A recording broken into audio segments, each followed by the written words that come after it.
যখন জীবন আমাদের দেওয়ালে পিঠ ঠেকিয়ে দেয়, যখন চারদিকের সব রাস্তা বন্ধ হয়ে যায়, তখন এক গভীর অন্ধকার আমাদের ঘিরে ধরে। কখনো শারীরিক যন্ত্রণা, কখনো প্রিয়জনের অভাব, আবার কখনো ভবিষ্যতের ভয়, সব মিলিয়ে আমরা এতটাই ভেঙে পড়ি যে বাঁচার পথটাই খুঁজে পাই না। তখন মনে প্রশ্ন জাগে, এই অশান্ত পৃথিবীতে কি আদৌ শান্তির কোনো ঠিকানা আছে? মনে রাখবেন, অন্ধকার যত গভীর হয়, ভোরের আলো ততটাই নিকটবর্তী হয়।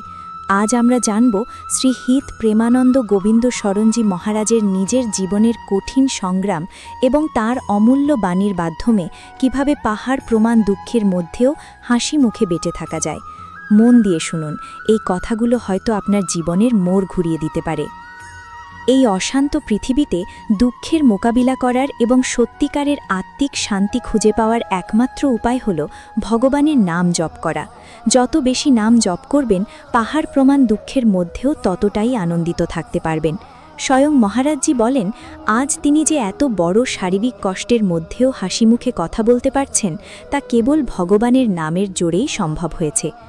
প্রাণ ভরে নাম জপ করুন। এতে কোনো পয়সা লাগে না, এতে পবিত্র বা অপবিত্রের কোনো বিচার নেই। এমনকি গুরুমন্ত্র না থাকলেও জপ করা যায়।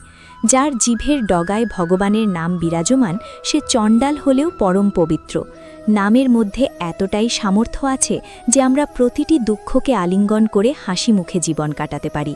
মানুষের জন্মই হলো সংগ্রামময়, জীবনটা লড়াইয়ে ঘেরা।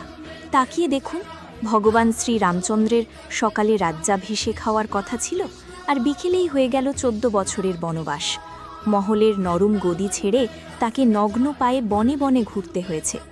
ভগবান শ্রীকৃষ্ণ জন্ম নিলেন কংসের কারাগারে, যেখানে তার পিতা মাতা হাতকড়া আর শিকল দিয়ে বাঁধা ছিলেন। স্বয়ং ভগবান যখন এই মর্তলোকে অবতার নিলেন, তখন তার জীবনও সংগ্রামময় ছিল। সবার জীবনেই এমনটা হয়। আজ সুখী তো কাল দুঃখ আসবে, আজ দুঃখী তো কাল সুখ আসবে। সব দিন এক সমান যায় না। আজ সুখী আছেন বলে অহংকার করবেন না, আর আজ দুঃখী আছেন বলে খুব বেশি হতাশ হবেন না। এটা একটা চক্র, সুখ দুঃখের চক্র চলতেই থাকে। তাই দুঃখের সময় নিজেকে শক্তিশালী করার জন্য ভগবানের নাম জপ করা উচিত। কষ্ট পাওয়াটা আসল সমস্যা নয়, বরং তা নিয়ে চিন্তিত হয়ে পড়া বা ভবিষ্যতে কি হবে, এই দুশ্চিন্তাটাই বড় সমস্যা। মন যদি ভগবানের চিন্তায় মগ্ন থাকে, তবে আমরা প্রসন্ন থাকব। কিন্তু মন যদি জগতের চিন্তায় আটকে থাকে, তবে বিষণ্ণতা আমাদের গ্রাস করবে।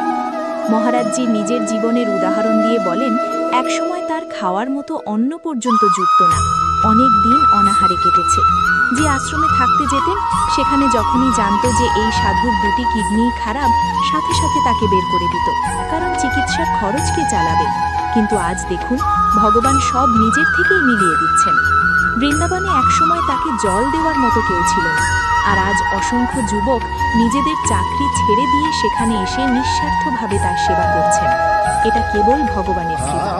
আপনি যদি ভগবানের উপর ভরসা রাখেন, তবে তিনি কোথা থেকে যে সব ব্যবস্থা করে দেবেন তা কেউ জানে না।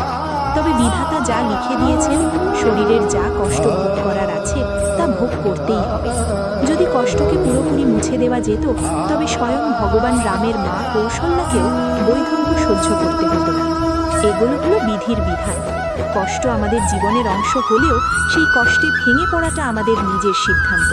তাই যখন কোনো পথ খুঁজে পাওয়া যায় না, তখন হতাশ না হয়ে সেই পরমেশ্বরের নাম জপ করুন। নিজের সব দুঃখ, সব চিন্তা ভগবানের চরণে সমর্পণ করে দিন।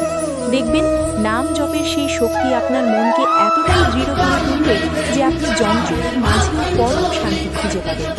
ভিডিওটি যদি আপনার মনের সামান্যতম আশার আলো জ্বালিয়ে থাকে, তবে প্রিয়জনদের সাথে অবশ্যই শেয়ার করবেন। কমেন্টে ভক্তি ভরে লিখুন, রাধে রাধে। এমন আরও আধ্যাত্মিক কথার জন্য আমাদের চ্যানেলটি সাবস্ক্রাইব করে পাশে থাকুন। ভালো থাকুন, সুস্থ থাকুন।